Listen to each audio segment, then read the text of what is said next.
السلام عليكم ورحمة الله وبركاته. إن الحمد لله نحمده ونستعينه ونستغفره ونعوذ بالله من شرور أنفسنا ومن سيئات أعمالنا. من يهده الله فلا مضل له ومن يضلله فلا هادي له وأشهد أن لا إله إلا الله وحده لا شريك له وأشهد أن محمدا عبده ورسوله صلى الله تعالى عليه وعلى آله وصحبه وسلم تسليما كثيرا. يا أيها الذين آمنوا اتقوا الله حق تقاته ولا تموتن إلا وأنتم مسلمون. يا أيها الناس اتقوا ربكم الذي خلقكم من نفس واحدة وخلق منها زوجها وبث منهما رجالا كثيرا ونساء واتقوا الله الذي تساءلون به والأرحام إن الله كان عليكم رقيبا.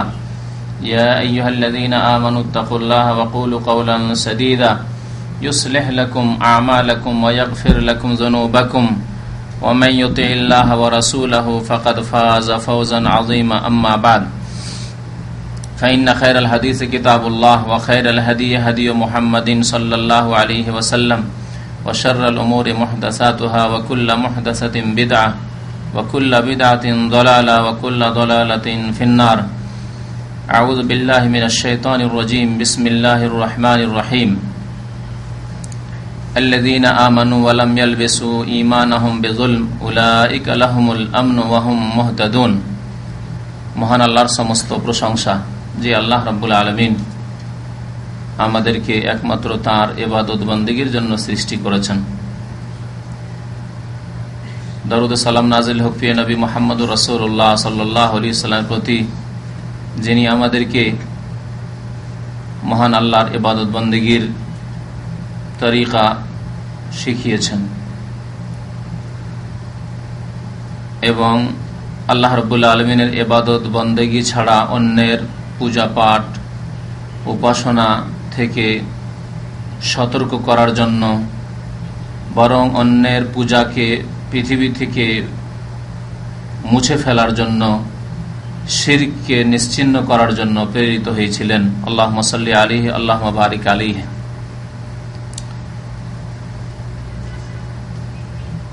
আল্লাহ রাব্বুল আলামিনের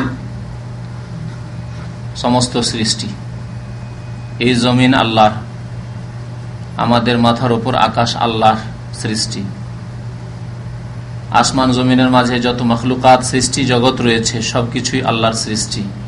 মানুষ এবং জিন আল্লাহর সৃষ্টি। আল্লাহ রাব্বুল আলামিন মানুষ এবং জিনকে বহু বৈশিষ্ট্য দান করেছেন, যার কারণে তাদেরকে একমাত্র তাঁর ইবাদত বন্দেগীর দায়িত্ব দিয়েছেন। এই আল্লাহর জমিনে যখন শিরক হয় তখন আল্লাহ রাব্বুল আলামিনের আযাব আসে পৃথিবীতে।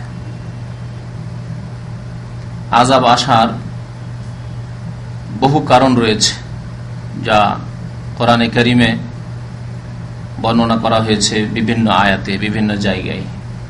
নবী করিম সাল্লাল্লাহু আলাইহি সাল্লামের হাদিসেও বর্ণনা করা হয়েছে।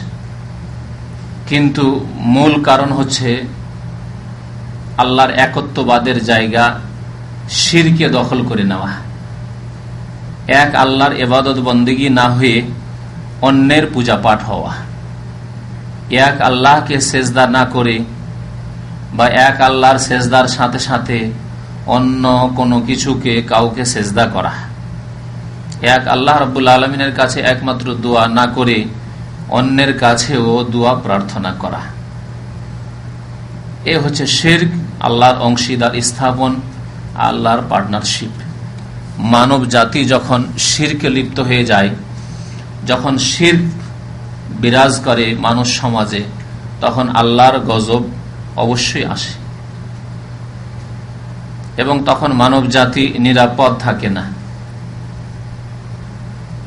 আজকে বিশেষ কোনো বিষয়বস্তু নিয়ে আলোচনা করব না, এই একটি ভূমিকা স্বরূপ কিছু কথা বলেই মাসের শেষ সপ্তাহ এটি প্রশ্নের উত্তর দেব। গত সপ্তাহগুলি যে সব প্রশ্ন আছে ইনশাআল্লাহ সবগুলির প্রশ্নের উত্তর দিয়ে শেষ করব ইনশাআল্লাহ। তো আজকে মুসলিম সমাজ নির্যাতিত, পদদলিত, অবহেলিত মুসলিম সমাজের কোনো মূল্য নেই। মুসলিম সমাজ সারা বিশ্বের সমস্ত কাফের সম্প্রদায়ের সামনে একেবারে নিকৃষ্ট, মূল্যহীন। তাদের ভাগ্য নির্ণয় হচ্ছে কাফেরদের হাতে। কাফেররা তাদের ভবিষ্যতের মালিক হয়ে বসেছে। এর পিছনে মূল কারণ হচ্ছে উম্মতে মুসলিমায় শিরকের অনুপ্রবেশ। সুতরাং সেই জাতি নিরাপদ নয় যেই জাতির মধ্যে শিরকের অনুপ্রবেশ ঘটেছে। আবার সেই জাতি ইমানের দাবিদার, ইসলামের দাবি করে, কোরআনের বিশ্বাসের দাবি করে, রসুলের উম্মত হওয়ার দাবি করে, কাবাতুল্লাহকে কিবলা বলে দাবি করে। সেই উম্মতের অবস্থা যখন এই হয় তখন আল্লাহর গজব নেমে আসে, এতে কোনো সন্দেহ নেই। মহান আল্লাহ রাব্বুল আলামিন ইরশাদ করেছেন, আল্লাযীনা আমানু ওয়া লাম ইয়ালবিসু ঈমানাহুম বিযুলম, যারা ঈমান নিয়ে এসেছে এবং তাদের ঈমানের সাথে শিরকের, জুলমের কথা আল্লাহ রাব্বুল আলামিন বলেছেন। এই জুলম সম্পর্কে প্রিয় নবী মুহাম্মদ রাসূলুল্লাহ সাল্লাল্লাহু আলাইহি ওয়াসাল্লাম স্বয়ং তাফসীর করেছেন। এই আয়াতের মুফাসসির হচ্ছেন সেই ব্যক্তি, যে ব্যক্তি আল্লাহ রাব্বুল আলামিন বিশেষভাবে আল কোরআনের তাফসীর কারক করেই প্রেরিত করেছেন, রাসূলুল্লাহ সাল্লাল্লাহু আলাইহি ওয়াসাল্লাম, যার তাফসীর আল্লাহর পক্ষ থেকে তাফসীর। ওয়া মা ইয়ানতিকু আনিল হাওয়া, যিনি যা কিছু বলেছেন করেছেন দ্বীনের বিষয়ে তা আল্লাহর পক্ষ থেকে। তিনি বলছেন আয-যুলমু আশ-শিরক, এই জুলম হচ্ছে শিরক। যারা ঈমান নিয়ে আসে এবং ঈমানের সাথে জুলমের সংমিশ্রণ ঘটায় না। এবং এই আয়াতের তাফসীর নবী করিম সাল্লাল্লাহু আলাইহি সাল্লাম সেই সময় করেছিলেন যখন কিছু সাহাবীরা আসলেন এই আয়াত নাযিল হওয়ার পরে, আর বললেন, ইয়া রাসূলুল্লাহ, আমরা তো ধ্বংস হয়ে যাব, আমরা তো ধ্বংসে পতিত, হালাক হয়ে যাব। কারণ আইয়ুনা লাম ইয়াজলিম নাফসাহ, আমাদের কে আছে যে জালেম নয়, জুলুম করে না, গুনাহ হয় না। জুলুম করা নিজের নফসের ওপর মানে গুনাহ করা, এমন কি আছে যার দ্বারা গুনাহ খাতা ভুল ভ্রান্তি হয় না? ছোট হোক, বড় হোক, কম হোক, বেশি হোক, ভুল ভ্রান্তি হইতে আছে। কে এমন আছে যার দ্বারা ভুল ভ্রান্তি হয় না, গুনাহ হয় না, জুলুম হয় না? নবী করিম সাল্লাল্লাহু আলাইহি ওয়াসাল্লাম তাদেরকে সান্ত্বনা দিয়ে বলে, সাহাবায়ে কেরামের দল, এ উম্মতের সর্বশ্রেষ্ঠ দল, তারা বিচলিত হয়ে পড়েছেন এই আয়াত নাযিল হওয়ার পরে, যে যাদের জুলমের সংমিশ্রণ হয়েছে ঈমানের সাথে, তাদের ভাগ্য খারাপ, তাদের ভাগ্য খারাপ, তারা নিরাপদ নয়, তারা হিদায়াতের পথে নয়, গুমরাহ, পথহারা, পথভ্রষ্ট। নবী করিম সাল্লাল্লাহু আলাইহি সাল্লাম ইরশাদ করলেন যে, তোমরা কি শোনোনি, আলাম তাসমা কাওলা আল আব্দুস সালেহ, আল্লাহর সৎ বান্দা লোকমান হাকিম, তার কথা কি শোনোনি?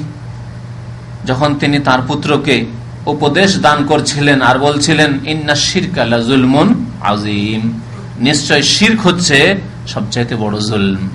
সুতরাং এই আয়াতে যে আল্লাহ বলেছেন, আল্লাযীনা আমানু ওয়া লাম ইয়ালবিসু ঈমানাহুম বিযুলমিন, ঈমানের সাথে জুলমের সংমিশ্রণ ঘটায়নি, অর্থাৎ ওই আয়াতের সমন্বয়ে সূরা লুকমানের এবং লোকমান হাকিমের উক্তি উপদেশ, ইন্না শিরকা লাযুলমুন আযীম, জুলম মানে শিরক, যারা শিরকের সংমিশ্রণ ঘটায়নি, তাদের জন্য রয়েছে দুইটি নেয়ামত, দুইটি পুরস্কার। কি? উলাইকা লাহুমুল আমন, তাদের জন্য রয়েছে নিরাপত্তা, নিরাপদ তারা, তাদের ধর্ম নিরাপদ, তাদের জান জীবন নিরাপদ, তাদের ধন সম্পদ নিরাপদ, তাদের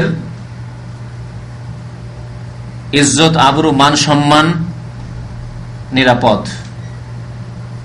তাদের দেশ নিরাপদ, তাদের পরিবার পরিজন নিরাপদ, তাদের সমাজ নিরাপদ।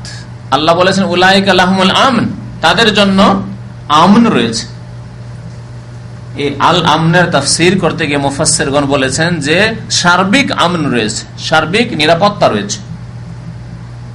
যে নিরাপত্তার কথা বললাম, সবচেয়ে বড় নিরাপত্তা মানুষের হচ্ছে ধর্মীয় নিরাপত্তা। যদি আপনি এমন জায়গায় বসবাস করেন যেখানে আপনার ধর্ম, আপনার দ্বীন ইসলাম নিরাপদ নয়, কখন আপনাকে শিরক মূর্তির সামনে সেজদা করতে হবে, কখন আপনাকে মাজারের সামনে বাইফোর জবরদস্তি সেজদা করিয়ে নেবে, কখন আপনাকে আপনার চার্চে গিয়ে পূজা করিয়ে নেবে, কখন আপনি খ্রিস্টানদের ধর্মীয় অনুষ্ঠান আপনাকে বাধ্যতামূলক উপস্থিত হইতে হবে, হিন্দুদের ধর্মীয় অনুষ্ঠান আপনাকে হাজির হইতে হবে, অংশ নিতে হবে। সবচাইতে বড় বিপদ হচ্ছে ঈমান এবং ইসলামের বিপদ।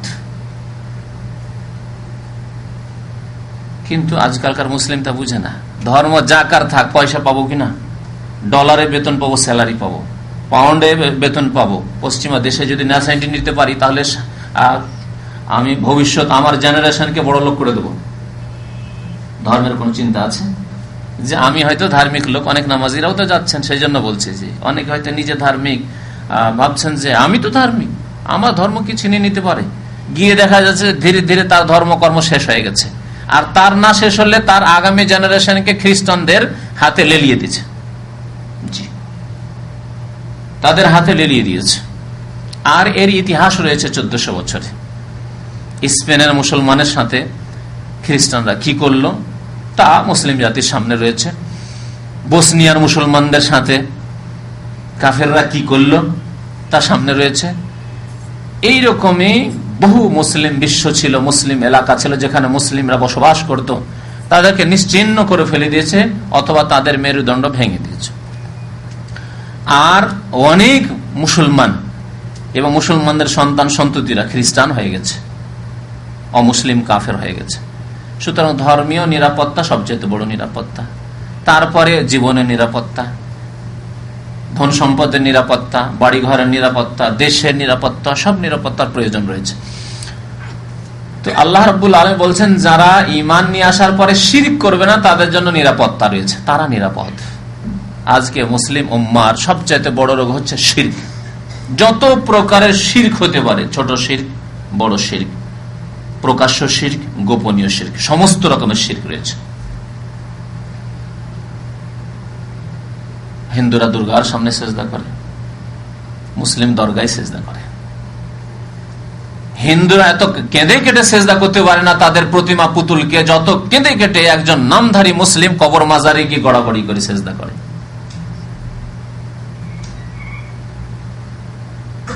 তো সমস্ত রকমের শিরক মজুদ রয়েছে মুসলিম সমাজে, যার ফলে মুসলিম জাতি নিরাপদ নয়, তাদের ধর্ম নিরাপদ নয়, তাদের দেশ নিরাপদ নয়, তাদের মান ইজ্জত নিরাপদ নয়, তাদের পরিবার নিরাপদ নয়, কিছুই নিরাপদ নয়। উলাইকা লাহুমুল আমন ওয়া হুম মুহতাদুন, এবং যাদের ঈমানের সাথে শিরকের সংমিশ্রণ নেই তারাই সঠিক পথে। এই জাতি সম্পর্কে, এই সম্প্রদায় সম্পর্কে নবী করিম সাল্লাল্লাহু আলাইহি ওয়াসাল্লাম ভবিষ্যদ্বাণী করেছেন যে আমার উম্মতের একটি দল সবসময় সত্যের ওপর সাহায্য প্রাপ্ত হয়ে জয়ী হয়ে থাকবে। লা তাযালু তায়ফাতু মিন উম্মতি যাহিরিনা আলাল হাক্কি মানসুরা।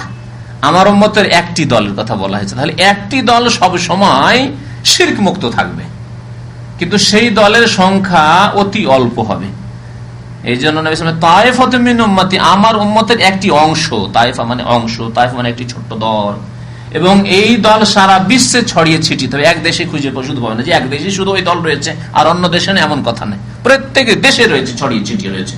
কোন দেশে তাদের সংখ্যা একেবারেই কম রয়েছে, কোন দেশে বেশি রয়েছে, কিন্তু এই একটি দল থাকবে যারা সত্যের ওপর জয়ী থাকবে এবং তারা দ্বীনের সঠিক কাজ করে যাবে। শিরকে শিরক বলবে, তৌহিদকে তৌহিদ বলবে, সুন্নাতকে সুন্নাই বলবে, বিদাত কি বিদাত বলবে। তারা সমাজ দেখে প্রভাবিত হবে না, তাদের ধর্ম স্থান এবং কালের কারণে পরিবর্তন হয় না, জায়গা বিশেষে তাদের ফতোয়া বদলিয়ে যায় না, মাসলা বদলিয়ে যায় না, তাদের ভাষা পরিবর্তন হয়ে যায় না। যে কোন জায়গায় তো শিরক বলবে, আর যখন যাবে ও শিরকের মাজার এলাকায় যখন বক্তব্য করতে যাবে তখন না ওই বিষয় নিয়ে আলোচনা করা যাবে না, শিরক বলা যাবে না, এখানে তো এত বড় পীর সাহেবের মাজার আর এখানে সব পীর ভক্তরা, সুতরাং না ওইসব কথা বলা যাবে না। যাহিরিনা আলাল হক, সত্যের ওপর তারা জয়ী থাকবে। লা ইয়াদুররুহুম মান খাযালাহুম, তাদেরকেও ক্ষতি সাধন করতে পারবে না, তাদেরকেও ক্ষতি সাধন করতে পারবে না। তো আল্লাহ রাব্বুল আলামিন যাতে করে আমাদেরকে ওই দলের অন্তর্ভুক্ত হওয়ার তৌফিক দান করেন যারা ঈমান নিয়ে এসেছে, বলুন আমিন, এবং তাদের ঈমানের সাথে শিরকের সংমিশ্রণ ঘটায়নি, তাদের দলে আল্লাহ রাব্বুল আলামিন আমাদেরকে শামিল হওয়ার তৌফিক যেন দান করেন। আল্লাহ যেন আমাদেরকে সার্বিক নিরাপত্তা দান করেন, বলুন আমিন। আল্লাহ মুসলিম উম্মাহকে সংশোধনের মাধ্যমে আল্লাহ যেন তাদেরকে নিরাপদ করেন, নিরাপত্তা দান করেন। আল্লাহ যেন তাদেরকে হেদায়াত প্রাপ্ত করেন, সঠিক পথ প্রদান করেন। আল্লাহ রাব্বুল আলামিন যেন আমাদের গুনাহ খাতা অতীতের মাফ করে দেন। মুসলিম জাতিকে এখনো সচেতন হওয়ার তৌফিক দান করেন। জীবনে যে সব ত্রুটি রয়েছে সেসব ত্রুটি দূর করার যেন তৌফিক দান করেন, আমিন। যেমনটা বলেছি যে আজকে প্রশ্নেরই উত্তর দেব, তবে সামান্য কিছু কথা আপনাদের সামনে বললাম।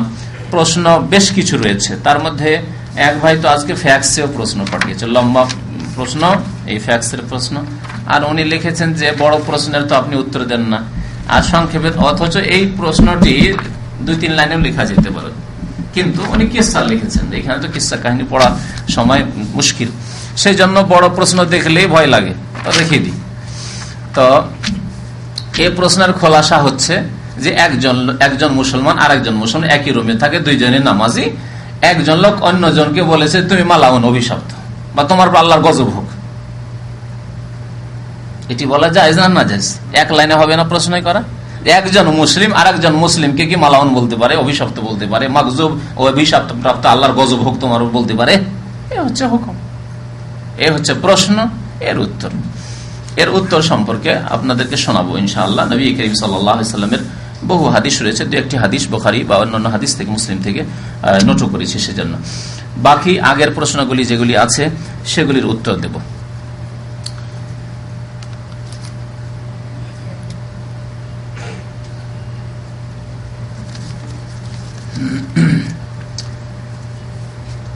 একটি প্রশ্ন হচ্ছে যে এক লোক জানতে চাইছেন উনি কি ওনার আব্বার জন্য উমরা হজ করতে পারেন? উমরা হজ বলবেন না, আপনাদের ভাষার তো সংশোধন হইতে হবে, এগুলি হচ্ছে ইসলামী ভাষা, সুতরাং ইসলামী ভাষায় বলতে হবে, উমরা হজ হয় না। আর এই বাংলা ভাষাভাষীরা উমরা হজ যে এই ভুল ভাষা শিখে রেখেছে, যার কারণে 10 বছরও থাকে সৌদি আরবে আর হজ করে না। জিজ্ঞাসা করি হজ করেছেন? হুজুর উমরা হজ করেছি, কাজ হয়ে গেছে তার, উমরা হজ করেছে। আর না হয় বলবে, কেউ বলবে যে হুজুর ছোট হজ করেছি, ছোট হজ দিয়ে পার করে দিল 5 বছর 10 বছর, দেশে ফিরে চলে গেল, ফরজ আদায় করলো না, যেটি আল্লাহ ফরজ করেছেন। 5টি ফরজের একটি ফরজ, 5টি যে ইসলামের পিলার, একটি পিলারই তার নেই ইসলামের। কিন্তু এই ভুল ভাষা যদি না শিখে থাকতাম তাহলে আমরা উমরাকে ছোট হজও বলতাম না আর উমরা হজও বলতাম না। সুতরাং আমরা হজকে মনে করতাম হজ ফরজ, হজ করতে হবে। হজ করা হচ্ছে ইসলামের 5ম পিলার, আর এই হজবিহীন মুসলমান হওয়া যাবে না। যারা হজ করতে পারবে তাদের, যারা হজ করতে পারবে না, যারা যাকাত দিতে পারবে না, তারা 3টি করলে মুসলমান হইতে পারবে। কিন্তু যারা যাকাত দিতে পারবে, যাকাত দিল না, হজ করতে পারবে, হজ করলো না, তারা মুসলমান হতে পারবে না। তো কথা হচ্ছে যে তিনি উমরা করতে চান বাবার নামে, অথবা কোন মানুষ জীবিত নেই তার জন্য। জি, কোন মানুষ জীবিত নেই, মৃত ব্যক্তির পক্ষ থেকে উমরা করতে পারবেন। মৃত মা, বাবা বা আত্মীয় স্বজন বা অন্য যে কোনো, আপনার ওস্তাদ হোক, যে কেউ হোক না কেন, অন্য কোনো ব্যক্তি হোক, উমরা মৃত ব্যক্তির পক্ষ থেকে করতে পারবেন ইনশাআল্লাহ তাআলা। আর আরেক ব্যক্তির পক্ষ থেকে করতে পারবেন, তা হচ্ছে অসুস্থ ব্যক্তি, যে ব্যক্তি নিজে এসে তার হজের কাজ সম্পাদন করতে পারবে না। 2 রকম লোক, জীবিত কিন্তু এমন অসুস্থ যে নিজে হজের কাজগুলি করতে পারবে না। 3য় কোনো ব্যক্তির পক্ষ থেকে উমরা বদল চলবে না বা হজ বদল চলবে না, হজও বদল চলবে না আর উমরাও বদল চলবে না। 3য় ব্যক্তি কি? সুস্থ জীবিত, এরা 2 রকম হতে পারে, পয়সা আছে পৌঁছার অথবা পয়সা নেই। পয়সা আছে স্বাভাবিক, তাহলে তো এটা আপনারাও বলবেন না যে পয়সা আছে, আর সুস্থ তাহলে নিজে এসে করবে। তারপরে অনেকে করে না আবেগে, যে এখন তো আসতে পারবে না, এখন তার ছেলে মেয়েদের বিবাহ সাজ দিতে হবে, চাকরি করছে, চাকরি থেকে রিটায়ার হবে, ইত্যাদি ইত্যাদি, বা নতুন বিয়ে করেছেন 10 বছর পর সময়, পয়সা আছে হয়তো আপনার কাছে আপনার বিবিকে হজ করাবার, তারপরে না এখন করাবেন 10-20 বছর পর, কখনো নিয়ত রেখেছেন, কিন্তু এখন বিবির পক্ষ থেকে হজ, বিবির পক্ষ থেকে উমরা, হ্যাঁ, বা সুস্থ বাবা মায়ের পক্ষ থেকে, জীবিত সুস্থ তাদের পক্ষ থেকে উমরা না। তাহলে 2 শ্রেণীর লোক মোটামুটি ধরে রাখুন যাদের পক্ষ থেকে উমরা করা যাবে না, হজও করা যাবে না বদল। তারা কারা? যাদের পয়সা আছে মক্কা মদিনা মক্কা পৌঁছার, অথচ তারা বলছে যে আমার একটা উমরা করে নিও, বা তাদের পক্ষ থেকে আমি নিজের খেয়ালেই বলেনি, তারপরে করলেন। আর এক শ্রেণীর লোক পয়সা নেই, এই ক্ষেত্রেই ভুলটা বেশি করে মানুষ। পয়সা নেই আসার, আপনার বাবার বা আপনার ভাইয়ের বা আপনার কোন আত্মীয় দাদার, কারণ আপনি ভাবছেন যে আমি যখন এতদিন ধরে আছি আর নিজের উমরা তো অনেক করলাম, তো আমার ভাইটা তো আসতে পারে না, বা আমার শ্বশুর সাহেব তো গরিব মানুষ আসতে পারে না, আমার শাশুড়ি তো গরিব মানুষ আসতে পারবে না, তো তার একটা বদল উমরা করে নি, চলবে না, চলবে না। অভাবী তার নেই কাজ, উমরা নেই। যেমন জাকাত নেই, জীবনে জাকাত দিচ্ছে কোনোদিন? পয়সা নেই, জাকাত দেয় না। তেমন পয়সা নেই, হজ নেই, উমরা নেই,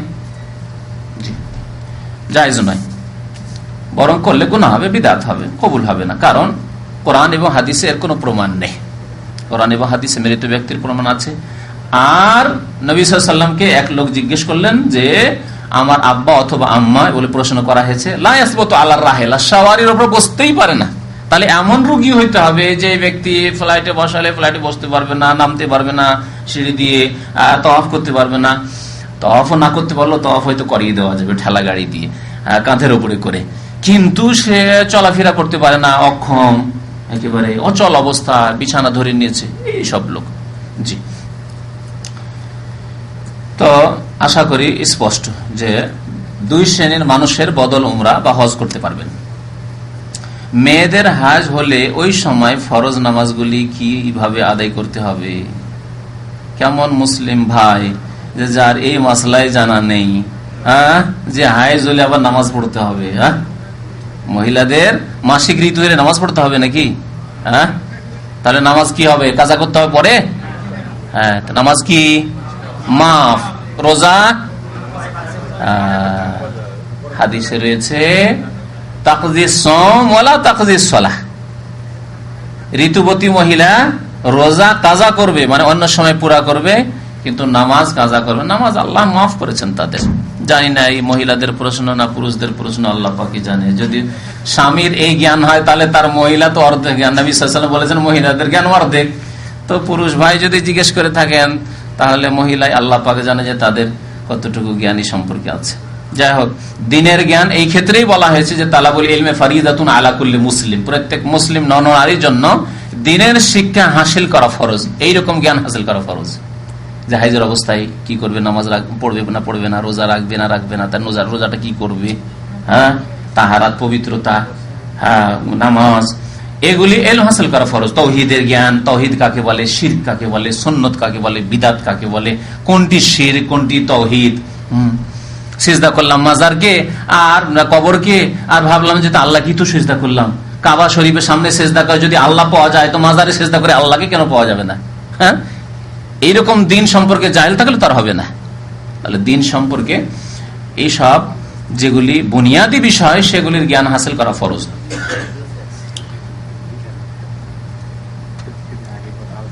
এক ভাই জিজ্ঞেস করেছেন, আপনার ক্যাসেটে শুনেছি যে নিজের চাচিকে বিবাহ করা যাবে, কিন্তু কোরআনে কোন সূরায় আছে তা বলেননি। বিবাহ করা যাবে না আল্লাহ তা বয়ান করেছেন, কারণ যাদেরকে বিবাহ করা যাবে তারা অসংখ্য। পৃথিবীতে প্রত্যেক মহিলাকে বিয়ে করা যাবে মাত্র 14 রকমের মহিলা ছাড়া, 14 রকমের নারী ছাড়া বাকি সবগুলিকে বিয়ে করা যাবে। সুতরাং ইসলামের তরিকা হচ্ছে যে যেগুলি কম সেগুলিকে বয়ান করে দেওয়া হয়েছে, যেগুলি হারাম নিষিদ্ধ। 14টা হারাম, বাকি সব জায়েজ। খালাতো বোন, ফুফাতো বোন, তাহলে ওই যে হালাল যদি করতে হতো তাহলে তো এইরকম তাহলে 2-4টা হাদিস এই কাজের জন্যই লাগতো। হ্যাঁ, ঠিক কিনা? এখন কেউ যদি জিজ্ঞাসা করে যে সৌদি মহিলা আমার জন্য বিবাহ করা জায়েজ হবে কিনা, সিরিয়ান জায়েজ হবে কিনা, আমি বাঙালি একজন অন্য ভাষী জায়েজ হবে কিনা, তো এর দলিল কোথায় কোরআন আছে? এগুলো ইসলামে একটা একটা তাহলে তো ভাষা বলতে বলতেই তো কয়েকটা হাদিসের কিতাব লাগবে তাহলে, ঠিক না? যে সব ভাষীকে বিয়ে করে, উর্দু ভাষীও করতে পারো, হিন্দি ভাষীও করতে পারো, নেপালিও বিয়ে করতে পারো, ফিলিপিনও বিয়ে করতে পারো, ইন্দোনেশিয়াও বিয়ে করতে পারো, তারপরে খাদ্দামাও পারো, আর হসপিটাল নার্সও পারো, আর মেডিকেল ডাক্তারও পারো, মহিলা ইঞ্জিনিয়ার হইলেও পারো, আর স্কুলে চাকরি করা হইলেও পারো। এইভাবে বয়ান করবে নাকি? বুঝতে হবে শরীয়তকে। তো কথা হচ্ছে যে আল্লাহ রাব্বুল আলামিন কোরআনে কারীম হুররিমাত আলাইকুম উম্মাহাতুকুম ওয়া বানাতুকুম ওয়া আখাওয়াতুকুম, আমরা 4 পারার শেষ থেকে 4র্থ পারার শেষ থেকে শুরু করে 5ম পারার কিছু অংশ আল্লাহ রাব্বুল আলামিন এই লম্বা কয়েকটি আয়াতে বর্ণনা করেছেন। 14 প্রকারের মহিলাকে বা নারীকে আল্লাহ রাব্বুল আলামিন হারাম করেছেন। হুররিমাত আলাইকুম উম্মাহাতুকুম, আর শুরু করেছেন আল্লাহ রাব্বুল আলামিন মা থেকে, তোমাদের উপর হারাম করা হয়েছে তোমাদের মাদেরকে। তারপরে কোরআনে এত সংক্ষেপে বর্ণনা করা হয়েছে যে মায়ের মধ্যে মা, মায়ের ওপরে যতগুলি, মায়ের মা, তারপরে বাবার মা, বাবার মাও মা, শরীয়তের ভাষায়, কোরআনের ভাষায় দাদি নানি সবগুলি মা, শুধু দাদি নানি না, দাদির মা, দাদির দাদি, দাদির নানি, নানির নানি, হ্যাঁ সবগুলি হচ্ছে উম্মাহাতুকুম। উম্মাহাত বলে ওপরের যতগুলি মহিলারা রয়েছেন আপনার আম্মার উপরে, আপনার আব্বার উপরে, সবগুলি হারাম। জি, উম্মাহাতুকুম ওয়া বানাতুকুম, তোমাদের মেয়েদেরকে হারাম করা হয়েছে। কিন্তু তোমার মেয়ের মেয়ে, নাতনিকে বিয়ে করবেন, ছেলের মেয়ে বিয়ে করবেন, তা বানাতুকুম বলে নিচের যতগুলি মেয়ে সবগুলিকে হারাম করে দিয়েছে কোরআন। কত সংক্ষেপে। জি, তোমার মেয়ের মেয়ে, মেয়ের মেয়ের মেয়ে, যত বাড়াইবেন এদিকে সবগুলি হারাম। যদি আপনি এত বয়স পান, 300 বছর বয়স পেয়ে যান, 200 বছর বয়স পেয়ে, তাহলে মেয়ের মেয়ের মেয়ের মেয়ে চলে সামনে সাবালিকে পেয়ে যাবেন, তো বিয়ে করতে হইতে পারবে, আপনি ইচ্ছুক হতে পারেন। আমার দেশের জাহেল মূর্খরা নাতনিদের সাথে রহস্য মজাক করে, দেখেছেন?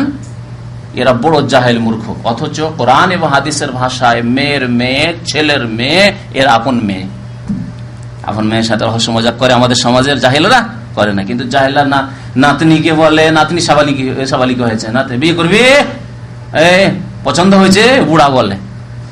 এই হচ্ছে জাহেল সমাজ আমাদের। এগুলি শেখান ওই বুড়াগুলিকে, এবং আপনারাও শিখে যান যেগুলি হারাম, এই রহস্য মজাক করা, মুহাররামাত এরা। তো এইভাবে আল্লাহ রাব্বুল আলামিন খালাতুকুম, আম্মাতুকুম, খালা, ফুফু, এইভাবে আল্লাহ রাব্বুল আলামিন সব বর্ণনা করেছেন। তার মধ্যে চাচি নেই, তার মধ্যে মামি নেই। জি,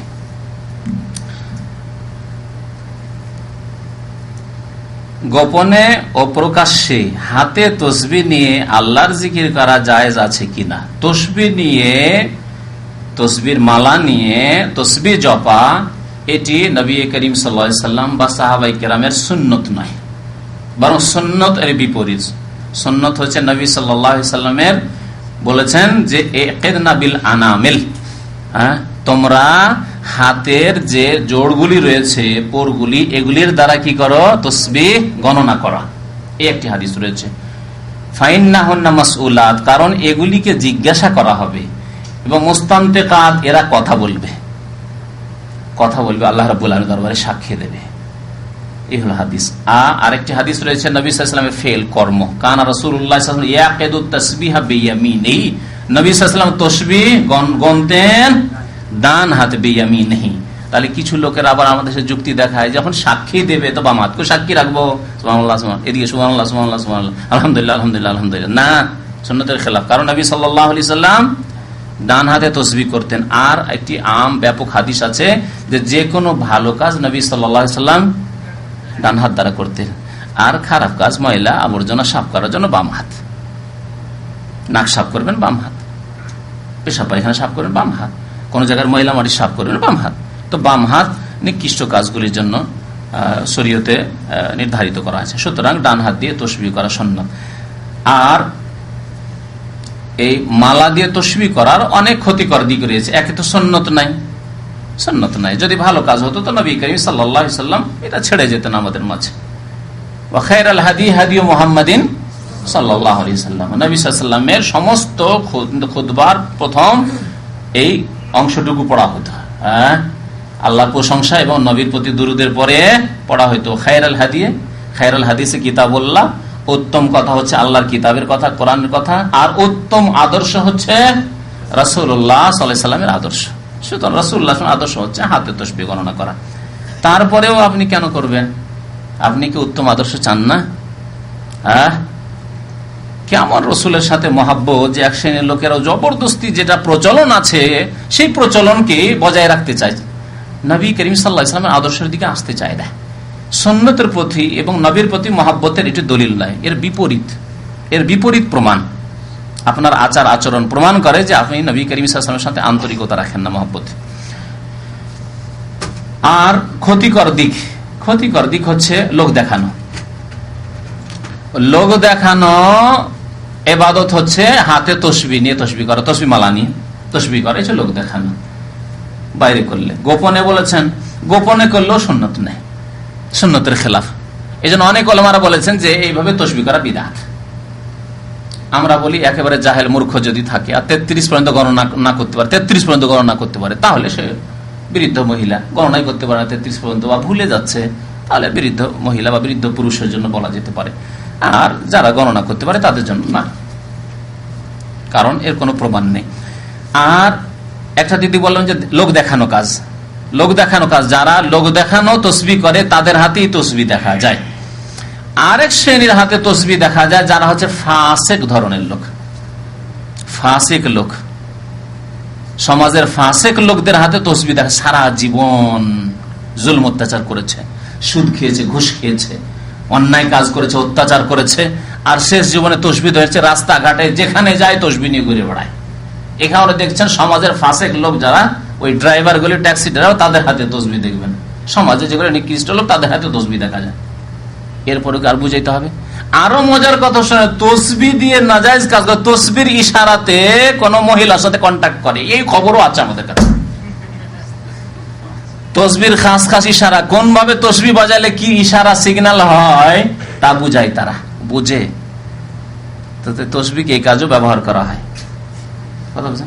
সুতরাং তসবিহতে একটি ক্ষতিকর দিক যে যারা রিয়াকারী ইবাদত করে, লোক দেখানো ইবাদত করে, তাদের অন্তর্ভুক্ত হবে না। আর রিয়াকারী যারা লোক দেখানো কাজ করে তারা শিরক করে। ইবাদত যারা করে লোক দেখানো, তারা শিরক করে। তো এই শিরকের আশঙ্কা রয়েছে, শিরকের সংমিশ্রণের আশঙ্কা রয়েছে। প্রথমখানে শিরকের সংমিশ্রণের কথা বলছিলাম।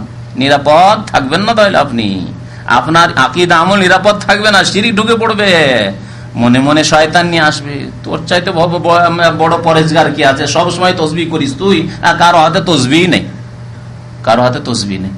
আর ফাসেকদের সাদৃশ্যতা দেখেন, গুনাহগার ফাসেকদের সাদৃশ্যতা করতে নিষেধ আছে। সৎ লোকদের অনুকরণ করতে হবে, আর যারা গুনাহগার ফাসেক তাদের বিরোধিতা করতে হবে। এটি হচ্ছে ইসলামী শরীয়তের দাবি। সুতরাং তসবিহ করা জায়েজ নয়, আশা করি। এই তিনটি কারণ বললাম।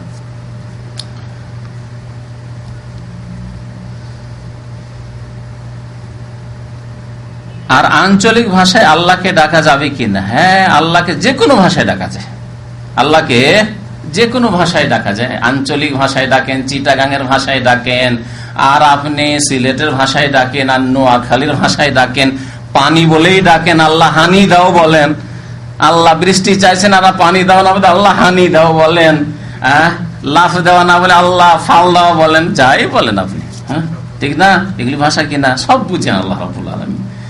তো আল্লাহ দেবেন, আরবিতে বলেন, বাংলায় বলেন, যে কোনো ভাষায় বলেন।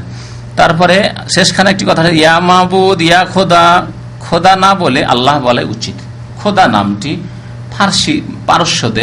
পারস্য ভাষীদের আবিষ্কার। সুতরাং আর খোদা যে কোনো 99টি নামের কোন একটি নামের অর্থ তাও বোঝা যায় না, এ উর্দু ভাষীরা বেশি ব্যবহার করে। আর উর্দু ভাষায় প্রভাবিত আমাদের দেশের যারা ইসলামী বইগুলি লিখে তারা, যার কারণে এই খোদা শব্দটি বেশি বেশি ব্যবহার করে।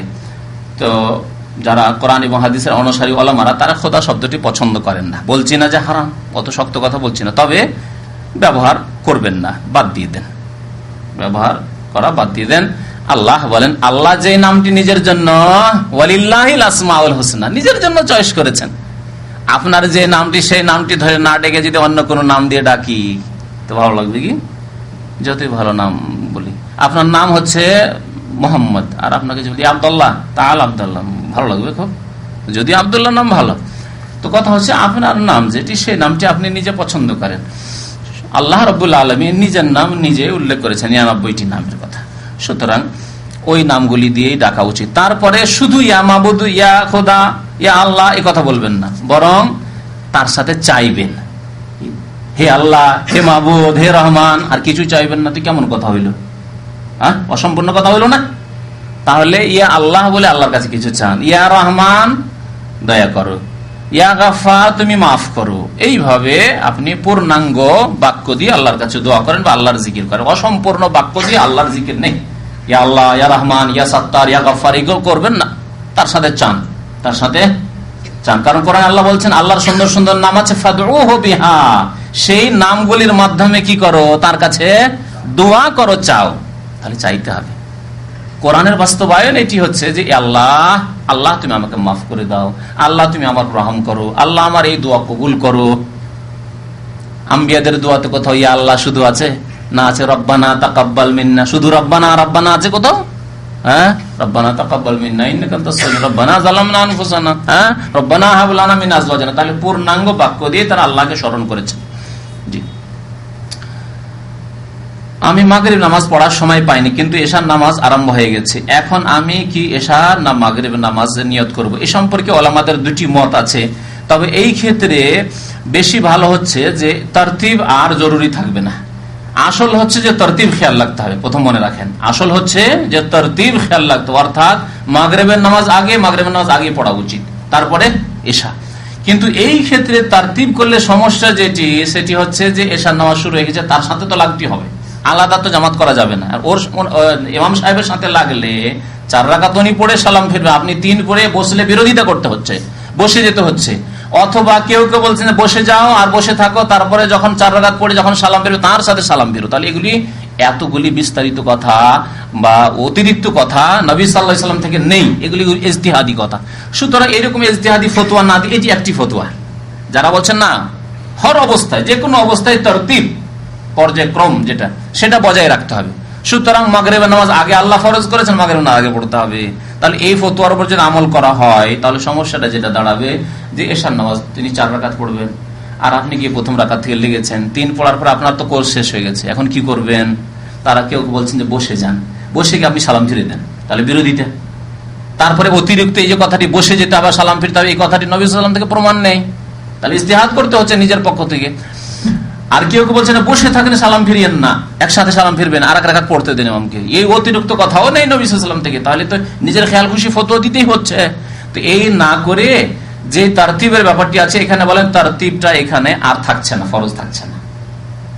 এশার মাগরিবের ক্ষেত্রে আর তারতিবে নাই, তখন আপনি এশা পড়ে নেন, এশার পিছনে এশা পড়ে নেন, তারপরে মাগরিব পড়ে নেন, তারপরে মাগরিব পড়ে নেন। এটি বেশি ঠিক দুইটি মতের মধ্যে। অন্যান্য নামাজের ক্ষেত্রে যেমন ফজর নামাজ, এশার নামাজ ছুটে আছে, ফজর নামাজ 2 রাকাত পড়ে ইমাম সাহেব সালাম ফিরে দেন, সেই ক্ষেত্রে এশার নিয়ত করেন, আগের নামাজ আগে পড়েন, পরে আপনি ফজর নামাজ পড়বেন আলাদা করে। কিন্তু আলাদা জামাত করতে পারবেন না। আর একটি রাস্তা হচ্ছে আলাদা জামাত করার, যেটি রাস্তা যে একই মসজিদে এশার জামাত চলতে আছে বা ফজর জামাত চলতে আছে, আর আপনি এশার নামাজ পড়ছেন বা মাগরিব নামাজ পড়ছেন, না, চলবে না। একই মসজিদে 2 জামাত চলবে না, 2 নামাজও চলবে না, না ফরজের 2 জামাত চলবে, আর না ফরজ চলছে আর সুন্নাত পড়তে থাকবেন। যেমন আমাদের দেশের এক শ্রেণীর লোকেরা ফজরের নামাজের সুন্নাত পড়তে থাকে, এখানেও কিছু লোক ইন্ডিয়ান, পাকিস্তানি, বাংলাদেশকে দেখা যায় সুন্নতের খেলাফ কাজ। এরকম নামাজ হবে না। নবী করিম সাল্লাল্লাহু আলাইহি ওয়াসাল্লাম বলেছেন লা সালাতা ইল্লাল মাকতুবা, যখন ইকামত হয়ে যাবে তখন ফরজ ছাড়া আর কোনো নামাজ হয় না। এইরকমই সফরে, মক্কা মদিনা সফরে দেখা যায় রাস্তায় যে একই মসজিদে 2 জামাত হচ্ছে, একদল মাগরিব পড়ছে আর একদল ইশা পড়ছে, না জায়েজ না। কিন্তু আমাদের সমাজ, মুসলিম সমাজের মাসলা মাসাইল না জানা থাকার কারণে যে হালত, একদল বলছে যে নামাফি মুশকিল, আর বলছে লামাফি, শুরু করে দিল। আর কি করবেন আপনি? সেই ক্ষেত্রে আপনি আগের যে জামাতটি লেগেছে সেই জামাতে লাগেন। যদি এরকম অবস্থা দেখেন যে একই মসজিদে 2 জামাত চলছে, তো আগে যে জামাতটি আরম্ভ হয়েছে সেই জামাতে আপনি শামিল হন, তাতে যে নামাজই হোক না কেন। জি,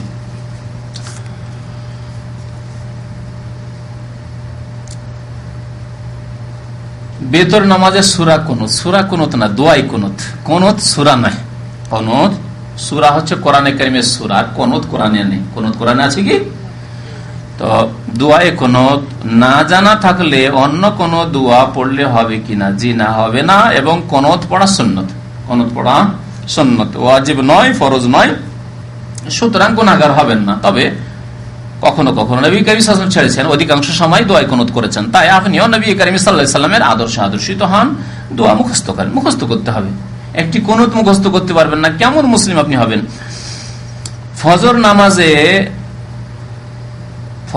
নামাজে রাত 3টার সময় উঠতে না পারলে সকালে রোদ উঠিলে নামাজ পড়িলে হবে কিনা জানাবেন। জি না, নামাজ হবে না।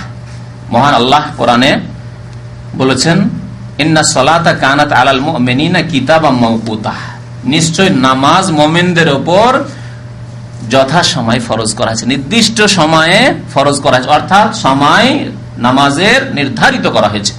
এবং যেই দিন নবী করিম সাল্লাল্লাহু আলাইহি সাল্লাম মেরাজ থেকে আসলেন, তারপরে সকালে জিবরাইল আলাইহিস সালাম চলে আসলেন মক্কাতুল মুকাররমায়। আর এখনো খোলাখুলি নামাজ পড়া যায় না, এখনো জামাত সহকারে নামাজ পড়লে গোপনে দারুল আরকামে নামাজ পড়েন, কাবার পাশে না। সেই সময় জিবরাইল আলাইহিস সালাম আসছেন, আসার পরে 2 দিন অবস্থান করেছেন মক্কাতুল মুকাররমায় নবী করিম সাল্লাল্লাহু আলাইহি ওয়াসাল্লামের সাথে। ইমাম জিবরাইল আলাইহিস সালাম, মুক্তাদি রাসূলুল্লাহ সাল্লাল্লাহু আলাইহি ওয়াসাল্লাম। একদিন আউয়াল ওয়াক্তে, প্রথম ওয়াক্তে, যেমন জোহরের নামাজের সময় 12:30টায় 12:30 পড়িয়ে দিলেন আজকাল যেমন, আর পরের দিন একেবারে শেষ ওয়াক্তে, আর এটা 3টার সময়। এইভাবে 5 ওয়াক্ত করে 10 ওয়াক্ত নামাজ জিবরাইল আলাইহিস সালাম পড়িয়ে গেলেন। আর শেষ খানে বললেন যে, ইয়া রাসূলুল্লাহ আল ওয়াক্তু মা বাইনা হাযাইনি, এই যে 2 দিন নামাজ পড়াইলাম, এর মাঝে হচ্ছে নামাজের ওয়াক্ত, এর আগেও চলবে না, পরেও চলবে না, সময়ের আগেও নামাজ হবে না আর সময়ের পরেও নামাজ হবে না। ইমাম ইবনে তাইমিয়া রাহমাতুল্লাহ আলাইহি এই সম্পর্কে স্পষ্ট ভাষায় লিখেছেন, যারা শরীয়তের বিনা ওজরে, শরীয়তের ওজর কোনোদিন ঘুম ভাঙলো না, অ্যালার্ম লাগিয়ে রেখেছেন তারপরেও ঘুম ভাঙলো না, মাঝে মাঝে সপ্তাহে এক একদিন এরকম হয়ে যাচ্ছে, এসি চলে আজকাল, শোনা যায় না, অনেক সময় অ্যালার্ম শোনা যায় না, বাস্তব, আমরা নিজের কথা বলছি। 2-2টি অ্যালার্ম আমি লাগিয়ে রাখি, কখনো 3টি লাগিয়ে রাখি, তারপর অনেক সময় এসিতে শোনাই যায় না যে অ্যালার্ম বাজলো কিনা, অ্যালার্মটা আগেই থাকে। আল্লাহু আকবার। তো এইরকম হয়, তো যদি এইরকম অনিচ্ছাকৃত হয় তাহলে তো ওজর। আর ইচ্ছা করে যে না আমি বিলম্ব করে ঘুমাই, আর কি করে বা উঠবো, নামাজটা পড়েই নেবো, সকালে উঠে নামাজটা পড়ে নেবো, নামাজ কবুল হবে না। ইমাম ইবনে তাইমিয়া রাহমাতুল্লাহ বলছেন যে এইরকম নামাজ আল্লাহ কবুল করবেন না, কখনো কবুল হবে না।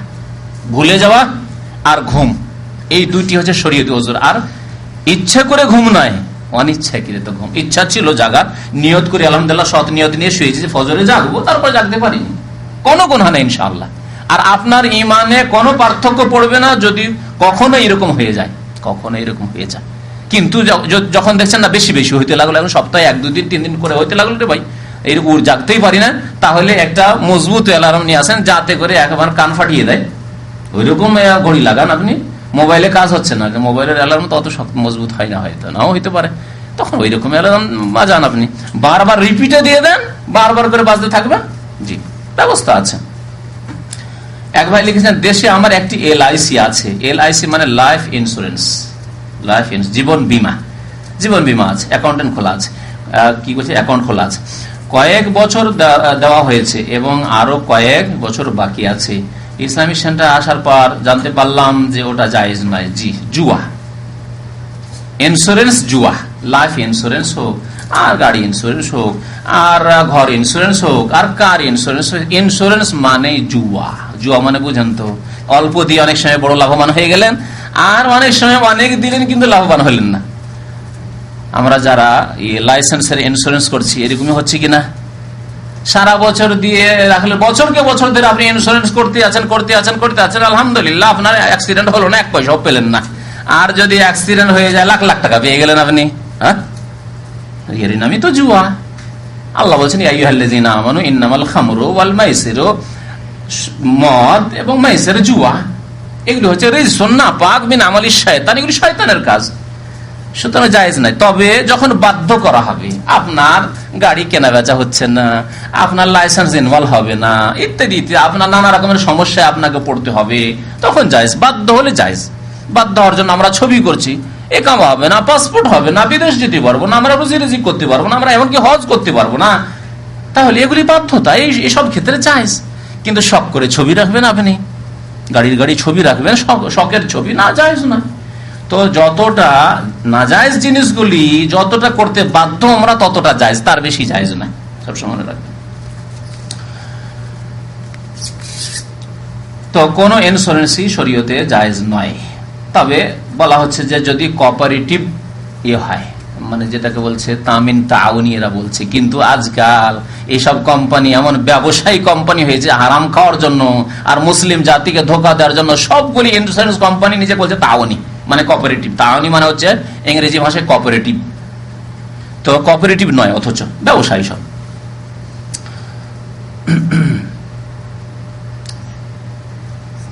অথচ আমাদের এলাকায় এক ওয়াজ মাহফিলে এক বক্তা জায়েজ বলেছেন, বক্তা বলতে পারেন বলেছেন, কিন্তু শরীয়তে আল্লাহ রাব্বুল আলামিন জুয়াকে হারাম করেছেন, আর ইন্স্যুরেন্স জুয়া। আর যেমনটা বললাম, যদি আপনি বাধ্য হন, লাইফ ইন্স্যুরেন্স করা বাধ্য, সরকার বাধ্য করছে। যদি বাংলাদেশে আল্লাহ না করে কোন দেশে সরকার বাধ্য করে যে তোমাকে লাইফ ইন্স্যুরেন্স না করলে তোমার ন্যাশনালিটি কেটে দেবো, দেশে থাকতে দেবো না, তোমাকে বাড়ি ঘর পারমিশন দেবো না, ইত্যাদি ইত্যাদি, তোমার ছেলে মেয়েদেরকে পড়াশোনার জন্য স্কুল কলেজে অ্যাডমিশন দেবো না, জায়েজ হয়ে যাবে। তখন আল্লাহ না করে এরকম পরিস্থিতি হয়, যখন বাধ্য হবে জায়েজ, কিন্তু বাধ্য না হলে জায়েজ নয়। তারপরে কথা শোনেন না, সেই বক্তা কিন্তু এভাবে জায়েজ বলেন, আপনার কথায় বুঝতে পারা যাচ্ছে। তারা বলছে এলআইসির টাকা কোনো ভালো কাজে, যেমন রাস্তাঘাটে, টিউবওয়েল, মাদ্রাসা, এতিমখানা, তাহলে আপনার জন্য যদি জায়েজ হতো তাহলে এতিমখানায় কেন লাগাতে বলবে? আপনাকে নিজে খেতে বলতো। বুঝতে পারছেন কথা আমার, না বুঝতে পারেন না? সেই বক্তা নাকি বলেছে যে এলআইসি টাকাটা নিয়ে নাও, নিয়ে নেওয়ার পরে রাস্তাঘাট ঠিক করে দাও, পেশাব পায়খানা তৈরি করে দাও, গরিব মিসকিনকে দিয়ে দাও, এতিমখানায় দিয়ে দাও, মাদ্রাসায় দিয়ে দাও। তাহলে যদি জায়েজ হতো আপনার জন্য টাকাটা, সেটা যদি রিজিক হালাল হতো তো আপনাকে খেতে বলতো। আপনি আপনার ব্যবসার ইনকামের টাকা বা লাভের টাকা খান না, তাহলে বুঝা গেল জায়েজ নয়। সেজন্য বলছে অগতির গতি, এখন টাকাটা কোথায় খরচ করবেন তাই এদিক সেদিকে মাদ্রাসা এইসব জায়গায় দিয়ে দেন, কিন্তু নেকির আশা নেই, কারণ হারাম পয়সা দিয়ে নেকি হয় না। এই কথাটি কাকে বলবো? যারা সুদী ব্যাংকের সাথে আদান প্রদান করতে বাধ্য, যাদের দেশে ইসলামী ব্যাংক নেই, ইসলামিক সিস্টেম নেই, মোজারাবা নেই, যাদের দেশে যেমন ভারতে সুদী ব্যাংক ছাড়া কোনো উপায় নেই, আর বাড়িতে টাকা রাখলে চোর ডাকাতে নিয়ে যাবে, এইরকম যদি আরো অন্যান্য কাফের দেশগুলি রয়েছে, সেসব দেশে, যেসব দেশে ইসলামী ব্যাংক নেই সেই সব দেশে জায়েজ। কিন্তু ইসলামী ব্যাংক যেখানে জায়েজ বিকল্প আছে, সেখানে না জায়েজ কাজ করা যাবে না, বা হারাম কাজ করা যাবে না।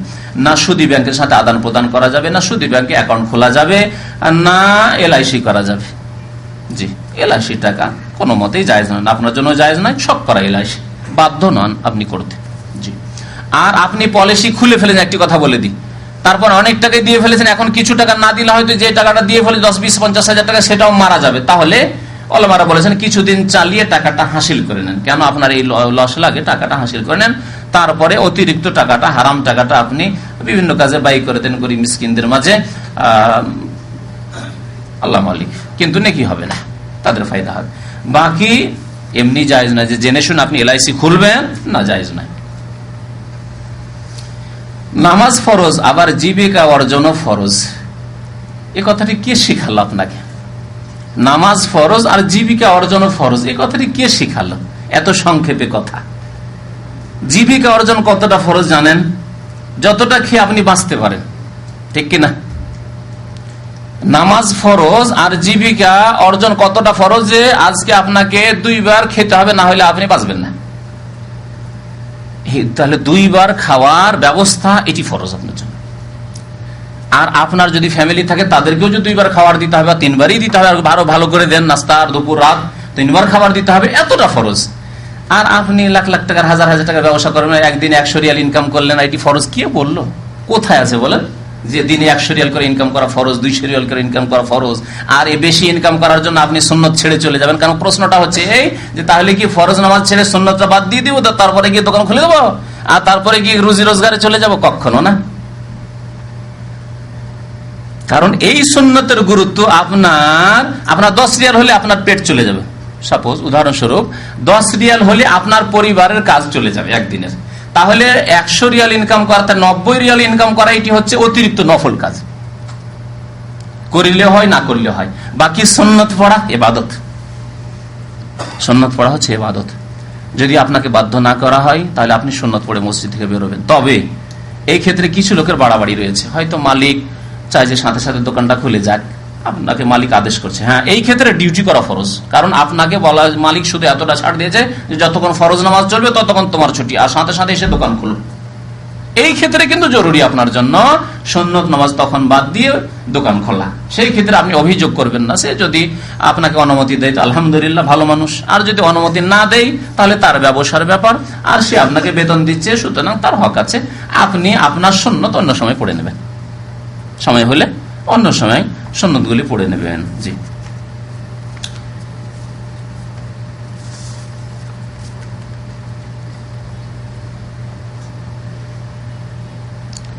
অফিসে জামাত করে নামাজ পড়ার সময় ইমামের জায়নামাজ থেকে 1 হাত দূরে গাছের টব থাকলে নামাজে কোনো সমস্যা আছে কি? কেন সমস্যা হবে? সাদৃশ্যতা যে মনে হচ্ছে ওই গাছের টবের পূজা করছি বা সিজদা করছি। তাহলে সূত্রা রাখা ওয়াজিব করা হয়েছে। নবী করিম সাল্লাল্লাহু আলাইহি ওয়াসাল্লাম বলেছেন, তোমরা যখন নামাজ পড়বে তখন কি করো? সূত্রা দেওয়া হয়, লাঠি হোক বা কিছুই হোক, একটা কার্টুন হোক, যা কিছু হোক না কেন, যা পাবেন। এমনকি একজন মানুষকে যদি সামনে কিবলামুখী করে বসিয়ে দেন আর তার পিছনে নজর, সেই সূত্রা, ওকে বলে এই তুমি নড়বে না, তুমি সূত্রা আমার। জি, দেখবেন আরবদেরকে, কারণ আরবরা মাসালা মাসাইল এগুলি জানেন, কারণ দিনী সাবজেক্ট তাদের পড়া হয়। একবার একটা আরবদের একটা গ্যাদারিং এ আছি, আর সেখানে এশার নামাজ হয়। তো এশার নামাজ আমাকে পড়াইতে বললো, পড়াইলাম এই কর্নিশে কিছুদিন আগে। তারপরে কয়েকজন শেখ ওই 2-1 সামনে বসে আছে, তাদেরকে বসিয়ে দিল, বলছে বসো, আমি নামাজ পড়বো, তুমি বসবে তো বসো। ওকেই সূত্রা বানিয়ে নামাজ পড়া শুরু করলো। বুঝতে পারছেন? তাহলে বোঝা গেল যে মানুষকে যখন সামনে কিবলা, আপনার দিকে মুখ করে বসে থাকবে আর কিবলা, তা হবে না কিন্তু। তাহলে তো ফেরাউনের মতো লাগবে, ঠিক কি না? যে পূজা হচ্ছে, বসে আছেন না, এটা চলবে না। নামাজের সামনে এইভাবে বসে থাকবে, তা চলবে না। তাহলে কিবলামুখী বসে থাক, আর তাকে আপনি সূত্রা বানিয়ে নামাজ পড়েন, অসুবিধা নেই। তাহলে সূত্রা বানাবার তো আদেশ রয়েছে। জি, তবে সামনে এমন কিছু থাকবে না যেটি বা যার অমুসলিমরা পূজা করে। সামনে যদি মূর্তি রাখা থাকে আর বলে মূর্তিকে আমি সূত্রা বানিয়েছি, নামাজ হবে? হবে না। সামনে মাজার আছে, মাজার তো উঁচা আছে, 2 হাত 3 হাত, কবর মাজার গুলি উঁচা থাকে, সুন্নতি কবর 1/2 হাত উঁচা রাখতে বলা হয়েছে। এখন যদি কেউ বলে মাজার যে উঁচা হয়েছে 2 হাত 3 হাত, ওটিকে আমি সূত্রা বানিয়ে দিয়ে নামাজ পড়ছি, চলবে? শিরকের সাথে সাদৃশ্য, সুতরাং নামাজ জায়েজ নয়। যেমন মূর্তি সামনে রেখে নামাজ জায়েজ নয়, তেমনি মাজার সামনে রেখে নামাজ জায়েজ নয়। এইরকমই আগুন সামনে জ্বলছে আর বলছেন যে আমি নামাজ পড়ছি, অসুবিধা কি? না, জায়েজ নাই। এই জন্য অনেক ওলামারা বলেছেন যে নামাজে আমার দেশে অনেকে লন্ঠন জেলের ল্যাম্প জেলের সামনের দিকে রেখে দেয়, ঠিক না, পেছন দিকে রাখেন। মুসল্লিদের সামনে ল্যাম্প জ্বলছে, এটি অগ্নিপূজকদের সাথে সাদৃশ্যতা।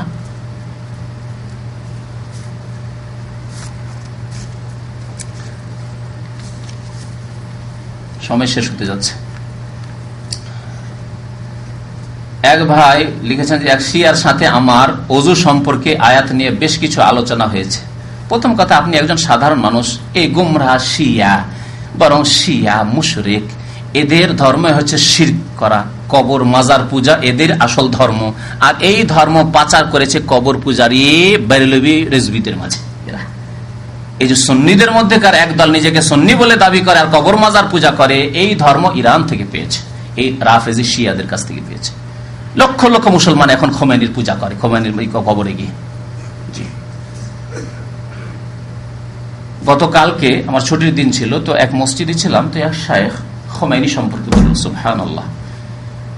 কথাটি পড়েছিলাম একটি বইয়ে, তিনি স্মরণ করিয়ে দিলেন আরো। বললেন যে একটি জাল কথা গড়েছে এবং মিথ্যা, এই মিথ্যুক কাযাব রাফেজি শিয়ারা সেই কথাটি প্রচার করে। আর এই খোমাইনি, যাকে আমাদের দেশের এক শ্রেণীর মূর্খ বক্তারা খোমাইনিকে ইমাম বলে, হ্যাঁ, ইমামুল কুফর বলতে পারেন, ইমামুল শিরক বলতে পারেন, ইমামুল মুশরিকিন বলতে পারেন, ইমামুল কুফার বলতে পারেন, সোজা কথা, স্পষ্ট কথা। কিন্তু ইমাম খোমাইনি বলবে কোনো মুসলমানের জন্য জায়েজ নাই, একটি সাধারণ মুসলমানের জন্য জায়েজ নয়। তো কি বলছেন বক্তার কথা, কত বড় জেহালত অজ্ঞতা এইসব বক্তাদের রয়েছে। আর জানি না, হয়তো কোনো পার্থিব স্বার্থ রয়েছে, কারণ এই ইরান কিছু কিছু সংগঠন রয়েছে যেগুলি ভারত উপমহাদেশে তাদেরকে মদত যোগায়, সুতরাং তারাও এই ইমাম কথাটি লাগাবে। তারা যদি সেখান থেকে মদত পায় তো ইমাম কথাটি লাগাবে তারা। এটি তাদের রাজনৈতিক ব্যাপার স্যাপার, তাদের ফাইন্যান্সিয়াল ব্যাপার স্যাপার, পয়সার ব্যাপার স্যাপার। তো কথা হচ্ছে যে এই রাফেজির কথা শোনেন, এই খোমেনির কথা। খোমেনি একটি জাল হাদিসকে সহি বলে আখ্যায়িত করেছে। জাল হাদিসটি শুনবেন। জাল হাদিসে বলা হয়েছে সানাম কোরাইশ, কোরাইশদের মূর্তি হচ্ছে আবু বকর ও ওমর, আল্লাহুম্মা লান সানামাই কুরাইশ, হে আল্লাহ তুমি লানত করো কুরাইশের দুই মূর্তির উপর, আবু বকর ও ওমর, নাউযুবিল্লাহ। ওয়া বিনতাইহিমা, আর দুইজনের মেয়ে আয়েশা এবং হাফসার উপর লানত করো। এটি হাদিস শিয়া কিতাবের, রাফেজি কিতাবদের, আর খোমাইনি এই হাদিসটিকে সহি বলছে। আল্লাহর লানত এইরকম রাফেজি জালেম মুশরিকদের উপর। কথা বুঝতে পেরেছেন? বুঝতে পেরেছেন তো? ধোকায় আছে এক শ্রেণীর মুসলিমরা। সুতরাং একজন আপনি সাধারণ মানুষ রাফেজি শিয়ার সাথে তর্কে জোড়াতে যাবেন না। আপনি প্রথম থেকে জেনে নেন যে তারা ইসলামের সাথে তাদের কোনো সম্পর্ক নেই। জি, এরা উম্মাতে মুসলিমান মুনাফিক, এরা কপট। এই কথা জেনে নিলে আর তাদের সাথে বসার প্রয়োজন নেই, তাদের সাথে টক করার দরকার নেই, তাদের সাথে আর আলোচনার দরকার নেই। ধর্মীয় আলোচনা মোটেই করবেন না, না হইলে আগুন লেগে যাবে আপনার শরীরে, আপনার কাপড়ে আগুন লেগে যাবে, আপনার ইমানে আগুন লেগে যাবে। শোনেন কথাটি কি বলছে, মাথা ও পা মাসা করতে হবে। রাফেজিদের মতে পায়ে পা ধোয়া নেই, পায়ে মাসা করতে হবে। শিয়াদের মতে, তাদেরকে শিয়া বলা উচিত না, কিন্তু পরিচিতির জন্য, কারণ অনেকে রাফেজি বললে আপনারা বুঝেন না, সেই জন্য বলছি। তাদের নাম উলামায়ে কেরাম রাফেজি দিয়েছেন, অর্থাৎ অস্বীকারী, অস্বীকারী। আর এই রাফেজি নামটি কোথা থেকে তারা পেয়েছে? তাদের ইমামের কাছে পেয়েছে। ইমাম জাইনুল আবেদিন, যিনি তাদের চতুর্থ ইমাম, হুসাইন রাদিয়াল্লাহু তাআলা পরে, জাইনুল আবেদিন কে একবার জিজ্ঞাসা করলো এই রাফেজি শিয়ারা যে আচ্ছা বলুন তো আপনার মত কি উসমান সম্পর্কে, আবু বকর উমর সম্পর্কে? তখন তিনি বলেছিলেন যে আবু বকর উমর তো আমার দাদার ডান হাত বাম হাত। আল্লাহু আকবার, এই কথা বলেছিলেন। আলী রাদিয়াল্লাহু তাআলা আমার দাদা, তার ডান হাত বাম হাত হচ্ছেন কারা? আবু বকর উমর। এই কথা বলেছিলেন। তখন বলে আপনার কথা মানলাম না, মানবো না, এই রাফেজিরা বলেছিল। সেই সময় বলেছে ইমাম জাইনুল আবেদিন বলেছে রাফাজ তুমুনি, আমার কথা তোমরা অস্বীকার করলে, অমান্য করলে, ফাসম্মু রাফেজা। তখন থেকে তাদের নাম রাফেজা রাখা হয়। সুতরাং তাদের উপযোগী নাম হচ্ছে রাফেজি, তারা রাফেজা।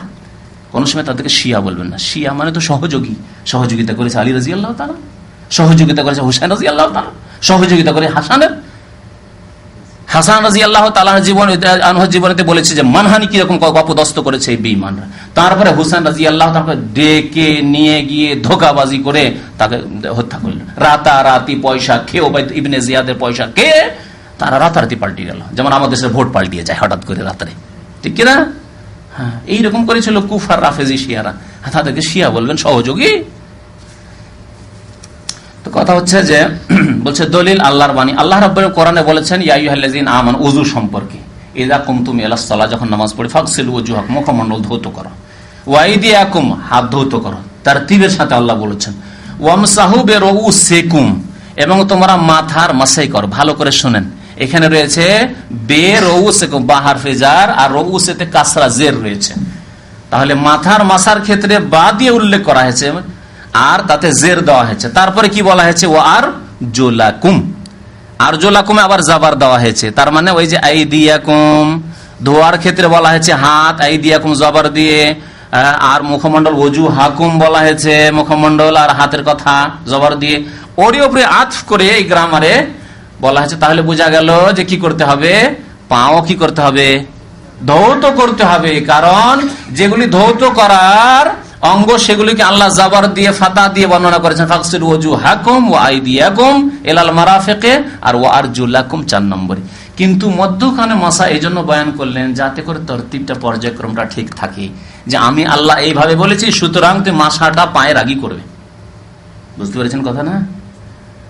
যদি মাসা হতো তো, যদি পায়ে মাসা হতো তাহলে ওয়ারজুলাকুম থাকতো, ওয়ামসাহু বিরউসিকুম কাসরা, আর ওয়ারজুলাকুম, ওয়ারজুলাকুম নেই আমাদের কেরাতে। কোরআনে পড়ে দেখুন ওয়ারজুলাকুম আছে। তবে একটি কেরাতে ওয়ারজুলাকুম আছে। তার ব্যাখ্যা সম্পর্কে উলামায়ে কেরামরা বলেছেন যে এই আরজুলাকুমের কাসরার কেরাতটি মোজা যখন পরে থাকবে বা পা যখন আবৃত থাকবে, ঢাকা থাকবে, চামড়ার মোজাই হোক আর কাপড়ের মোজা হোক, যখন ঢাকা থাকবে সেই ক্ষেত্রে ওই কেরাতটি প্রযোজ্য। আমার কথা বুঝতে পারছেন না? তাহলে আল্লাহ রাব্বুল আলামিন কোরআনে এত ব্যাপকতা, দুইটি কেরাত থাকাতে ফায়দা কি হলো? যখন পা খোলা থাকবে তখন ওয়ারজুলাকুম, ওই যে মুখমণ্ডল যেমন ধৌত করলে, হাত ধৌত করলে পাও ধৌত করো। আমরা মানছি না এটা? আর যখন পা ঢাকা থাকবে, মোজা থাকবে, তখন কি করো? মাসাহ করে না, কারণ কাসরা দেওয়া হয়েছে। তখন কোরআনের ব্যাপকতা, একটি কেরাতে দুটি ফায়দা হয়ে গেল। আর নবী করিম সাল্লাল্লাহু আলাইহি সাল্লামকে আল্লাহ কোরআনের তাফসীর করার জন্য পাঠিয়েছিলেন। নবী করিম সাল্লাল্লাহু জীবনে কি খালি পায়ে মাসা করেছেন? মানে খোলা পায়ে, পায়ে মোজা নেই মাসা করেছেন কি? কখনো করেননি। তাহলে আপনি নবী করিম সাল্লাল্লাহু আলাইহি সাল্লামের তাফসীর নেবেন না রাফেজি গোমরা মুশরিকদের তাফসীর নেবেন? বলুন দেখি। এই এলেম এর অস্ত্র না থাকলে একটা রাফেজির সাথে কথা বলতে পারবে না। আমাদেরকে দেখলে কেন রাফেজি কাছে চলে যায়, বলবে, কথা বলবে, কোথায় এলেম আছে যে কথা বলবে? কিন্তু বিদাতি দেখছে যে এত দুর্বল আছে, একে হয়তো গুমরা করে একটা শিয়া, মানে বাংলাদেশে তো শিয়া রাফেজি নাই, দেখি একটা বাংলাদেশে যদি একটা পাচার করে দিতে পারে, এই হচ্ছে গুমরাহি তাদের। সুতরাং কখনো আপনি কোন রাফেজি, সে এই দেশের রাফেজি হোক আর কোন দেশের রাফেজি হোক না কেন, রাফেজের সাথে উঠা বসা করবেন না। যথাসাধ্য তার মজলিস থেকে দূরে থাকবেন আপনি।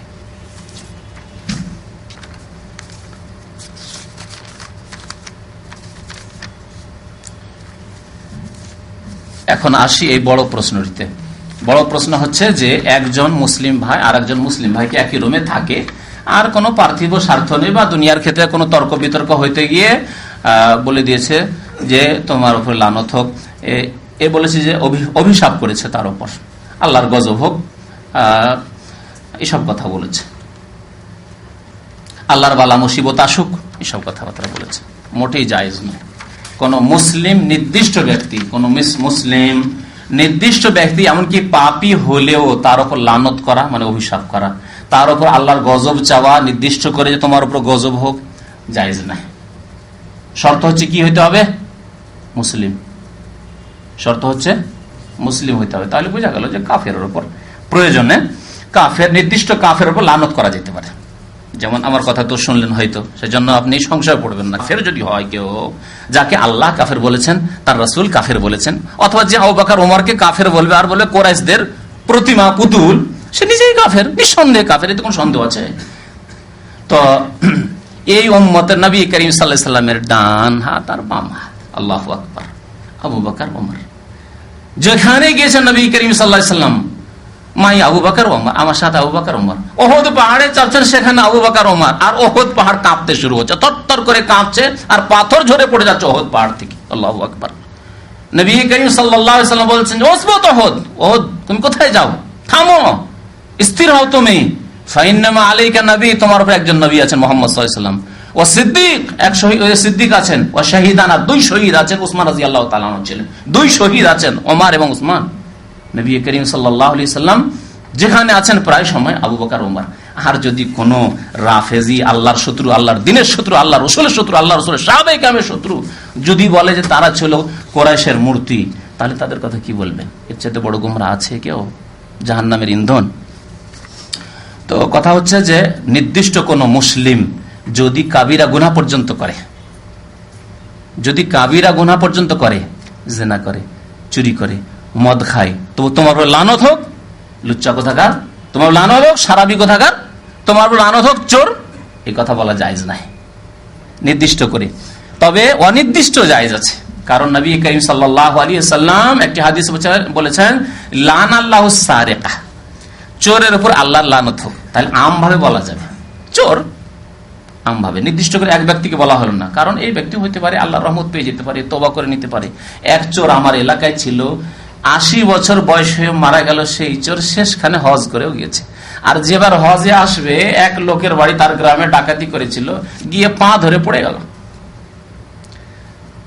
আমার শোনা, সরাসরি এই শোনা ঘটনা বলছি আপনাকে, পা নিয়ে পড়ে গেল। যে কি ব্যাপার, তুমি আমার পা কেন ধরলে? বলছে আমি হজে যাবো আর তোমার বাড়ি আমি ডাকাতি করেছি এককালে, তুমি মাফ করে দাও, আর না হলে তুমি কি নিবে নাও। তাহলে ওই লোকটিকে লানত করতে হতে পারে, আল্লাহ তাকে মাফ করে দিতে পারে। সুতরাং নির্দিষ্ট করে লানত করা যাবে। তবে চোর, চোর জাতি, তারপরে সারেবুল খামার, যে মদখোরকে নবী সাল্লাল্লাহু আলাইহি ওয়াসাল্লাম অনির্দিষ্ট ভাবে লানত করেছেন। এইভাবে লানত রয়েছে গুনাহগারদের উপর, লানাতুল্লাহ আলাল কাযিবিন, মিথ্যুকদের উপর আল্লাহর লানত কোরআনে কারিমে রয়েছে, আছে না? লানাতুল্লাহ আলাল কাযিবিন। কিন্তু একজন লোক মিথ্যা কথা বললো, তোমার বল লানত, না জায়েজ নয়, হারাম। তাহলে কাবিরা গুনাহ করলেও নির্দিষ্ট করে কারো উপর লানত করা, অভিশাপ করা যাবে না। আর এসব কিছুই হয় না, আপনার সাথে শুধু একটু ঝগড়া হয়েছে, দ্বন্দ্ব হয়েছে, মতানৈক্য হয়েছে, আর তোমার উপর আল্লাহর গজব হোক, হালাক হও তুমি, জায়েজ নয়, হারাম। শোনেন একটি হাদিস শোনেন, নবী করিম সাল্লাল্লাহু আলাইহি সাল্লামের বুখারী শরীফের হাদিস, 1297 নম্বর হাদিস, বলছেন ওমান লানা মুমিনান, কোন ব্যক্তি যদি মুমিন মুসলিমকে লানত করে, অভিশাপ করে, ফাহুয়া কাকাতলিহি, সেই ব্যক্তিকে খুন করার শামিল। কাউকে খুন করে যে গুনাহ হয়, লানত করলে ওই গুনাহ হয়। তাহলে এই চট করে কাউকে বলে দেওয়া, কোন মুসলমানকে নির্দিষ্ট করে তুমি কাফের, তুই ফাসেক, এইরকমের লানতের সাথে ওটাও নিয়ে নেন। কাউকে ফাসেক বলা, তুমি বিদাতি, হ্যাঁ তুমি আল্লাহর দুশমন, এসব কথা বলা জায়েজ নাই, নির্দিষ্ট করে বলা জায়েজ নাই। তবে যে বিদাতি সে আল্লাহর দুশমন, আল্লাহ রসুলের দুশমন, আমভাবে বললেন। কিন্তু তুমি বিদাতি, তুমি আল্লাহর দুশমন, জায়েজ নাই বলা জায়েজ নাই নির্দিষ্ট করে। সবসময় মনে রাখবেন, ওমান কাযাফা মুমিনান ফাহুয়া কাকাতলিহি, কেউ যদি কোনো মুমিনকে মিথ্যা অপবাদ দেয়, মিথ্যা অপবাদ দিল, তাহলে সে যেন তাকে খুন করলো। নবী সাল্লাল্লাহু আলাইহি ওয়াসাল্লাম আরেকটি হাদিসে বলেছেন, একজন লোক রাস্তা দিয়ে যাচ্ছিল, আর তার মাথায় হয়তো কোনো চাদর ছিল বা শরীরে চাদর ছিল, আর বাতাস একটু জোরে চলছিল, বাতাসে চাদর উড়ে চলে গেছে। তখন গাল দিতে শুরু করেছে, লানত করা শুরু করেছে বাতাসকে। নবী করিম সাল্লাল্লাহু আলাইহি ওয়াসাল্লাম, লা তালানহা ফাইন্নাহা মামুরা, বাতাসকে লানত করিও না, অভিশাপ করিও না, কারণ সে আল্লাহর আদেশ মোতাবেক চলে। তাহলে বাতাসকে যদি লানত করা জায়েজ না হয়, তাহলে আশরাফুল মাখলুকাত, সৃষ্টির সেরা মানব জাতি, তার মধ্যে থেকে মানব জাতির মধ্যে মুসলিম হবে। মানব জাতি মানে কাফের কথা বলছি না, কিন্তু মানব জাতির সৃষ্টি তখনই যখন মুসলিম হবে। আর যদি মানব জাতি মুসলিম না হয়, তাহলে সুম্মা রাদাদনাহু আসফালা সাফ, সবচেয়ে বেশি নিকৃষ্ট। উলাইকা কাল আনআম বাল হুম আদাল, চতুষ্পদ জন্তুর চাইতেও নিকৃষ্ট আল্লাহ কোরআনে বলেছেন। তাহলে মানুষের সম্মান কখন থাকবে? যখন মানুষ তার রবের সাথে সম্পর্ক রাখবে, ইমানের মাধ্যমে, নামাজের মাধ্যমে, জি, তখন সেই মানুষ, আর না হলে পশুর চাইতে নিকৃষ্ট আল্লাহ কোরআনে ইরশাদ করেছেন। তাহলে বাতাসের উপর লানত করা যাবে। আর কোন ব্যক্তি যদি কারো ওপর অভিশাপ করে, কারো ওপর বা কোনো কিছুর ওপর অভিশাপ, বাতাসের উপর করলো, আর বাতাসকে অভিশাপ লাগলো না, একজন লোককে আপনি অভিশাপ করলেন, অভিশাপ ওকে লাগলো না, সে অভিশাপ পাওয়ার হকদার নয়, এরকম অন্যায় করেনি, সে মালাউন নয়, সে আসলে লাইসা লাহু বিআহল, যার যোগ্য সে নয়, রাজা আতি লানাতু আলাইহি, তাহলে সেই লানত, অভিশাপ, গজব ওই ব্যক্তির উপর ফিরে চলে আসবে যে ব্যক্তি লানত করবে। সাবধান হয়ে যাবেন। আমাদের কিছু ভাইরা, তুমি মুনাফিক, কখনো জায়েজ নাই। তবে যারা ওয়াদা খেলাফি করে তাদের মধ্যে মুনাফিকি গুণ রয়েছে, ঠিক কিনা? এরকম বলা যেতে পারে। যারা ইসলামিক কথাবার্তা শুনতে চায় না, ঘৃণা করে, যারা মুসলিমদেরকে মৌলবাদী বলে, ধার্মিকদের, তারা মুনাফিক কথা বলা যাবে। কারণ মৌলবাদী গালটি ইহুদি নাসারা শিখিয়েছে, আর মুনাফিকরা বলে মৌলবাদী, দাঁড়িয়ে রাখলে মৌলবাদী, নামাজ পড়লে মৌলবাদী, মসজিদ মাদ্রাসা দিনের কাজ করলে মৌলবাদী। তাহলে যারা এই কথা বলে তারা মুনাফিক। কিন্তু একজন লোক মৌলবাদী বলে দিল, ভাই তুমি মুনাফিক, না, জায়েজ নেই, নির্দিষ্ট করে জায়েজ নেই। আশা করি বুঝে গেছেন ইনশাআল্লাহ। আবু দাউদ শরীফের হাদিস এই হাদিসটি। আর একটি হাদিস রয়েছে বুখারী মুসলিমে, আইয়ুমা রাজুলিন ক্বালা লি আখিহি ইয়া কাফির, কোন ব্যক্তি যদি তার মুসলিম ভাইকে বলে এই কাফের, বা অমুক, হয়তো সামনাসামনি বললো না, অমুক যে আছে না অমুক কাফের। আমার দেশের মোল্লা হুজুরদের ফতুয়া, এক পীর আর এক পীরের বিরুদ্ধে কাফের ফতুয়া দিচ্ছে, এক বক্তা আর এক বক্তার বিরুদ্ধে কাফের ফতুয়া দিচ্ছে, অথচ তারা কাফের নয়, অর্থাৎ তাদেরকে সরাসরি আল্লাহ ছাড়া অন্যকে সেজদা করতে দেখা যায়নি। আল্লাহ ছাড়া অন্যকে সেজদা করে দেখা যায়, তাহলে সে কুফরি শিরিক করল। আল্লাহ ছাড়া অন্যের কাছে দোয়া যায় গাউসুল আজম মাদাদ, তাহলে সে শিরিক করল। কিন্তু এসব দেখা যায়নি, শুধু মত পার্থক্য। একজন একদল করে, আরেকজন একদল করে। একজন চিল্লার দল, তো আর একজন হচ্ছে ওই আপনার ইসলামী গণতন্ত্রের দল, সেই জন্য একদল আরেক দলকে কাফের বলবে। যেমন আমাদের দেশে একদল চরমনাই, এই যে পীর, এই সব যাদের কথা বললাম, তাদেরকে কুফরি ফতোয়া দিচ্ছে, তারা নিজেরাই কাফের হয়ে যাবে। যারা নির্দিষ্ট করে কোনো ব্যক্তি কাফের বলে, তারা নিজেরাই কাফের হয়ে যাবে, যদি সেই ব্যক্তি কাফের না হয়। তাই শোনেন, যদি কোনো ব্যক্তি নিজের ভাইকে কাফের বলে, ইয়া কাফের ফাকাদ বাবিহি আহাদুহুমা, তাহলে দুইজনের একজন অবশ্যই কাফের হবে, দুইজনের একজন অবশ্যই কাফের হবে। সুতরাং কোরআন এবং হাদিস দলিলে স্পষ্ট থাকতে হবে সেই ব্যক্তি কাফের কিনা, সেই ব্যক্তির অজ্ঞতা দূর করেছি কিনা। আল্লাহ রাব্বুল আলামিন আমাদেরকে সঠিক কথা বুঝার এবং তার প্রতি আমল করার জন্য তৌফিক দান করেন, আমিন। আল্লাহ যেন আমাদের গুনাহ খাতা মাফ করেন, আল্লাহ আমাদেরকে ভালো কথা বলার জন্য তৌফিক দান করেন এবং ভালো কথার প্রতি আমল করার জন্য তৌফিক দান করেন, আমিন। সাল্লাল্লাহু আলা নবিয়িনা মুহাম্মদ ওয়া আলা আলিহি ওয়া সাহবিহি আজমাইন। নিজের হজ না করে বদলি হজ করা যাবে কিনা? জি না, যাবে না। সহিহ হাদিস আছে, একজন লোক হজ করতে এসেছেন বদল, নবী সাল্লাল্লাহু আলাইহি ওয়াসাল্লাম বললেন যে তুমি হজ্জান নাফসে, তুমি নিজের হজ করো তারপরে অন্যের হজ করো, সুতরাং করা যাবে না। আমাদের এক ভাই আলাসা থেকে টেলিফোন করেছেন, এখানে দামামে থাকেন, তার মা মারা গেছে, কয়েকবার করে টেলিফোন করেছেন, আজকে আবার স্মরণ করিয়েছেন, আপনাদের কাছ থেকে দোয়া চেয়েছেন। আল্লাহ যেন তার আম্মাকে জান্নাতবাসী করেন, কবর আযাবকে যেন দূর করে দেন, গুনাহ খাতা যেন মাফ করে দেন, ভুল ত্রুটি যেন মাফ করে দেন, আল্লাহ যেন জান্নাতুল ফিরদৌস দান করেন, আমিন। সাল্লাল্লাহু আলা নবিয়িনা মুহাম্মদ ওয়া আলা আলিহি ওয়া সাহবিহি আজমাইন।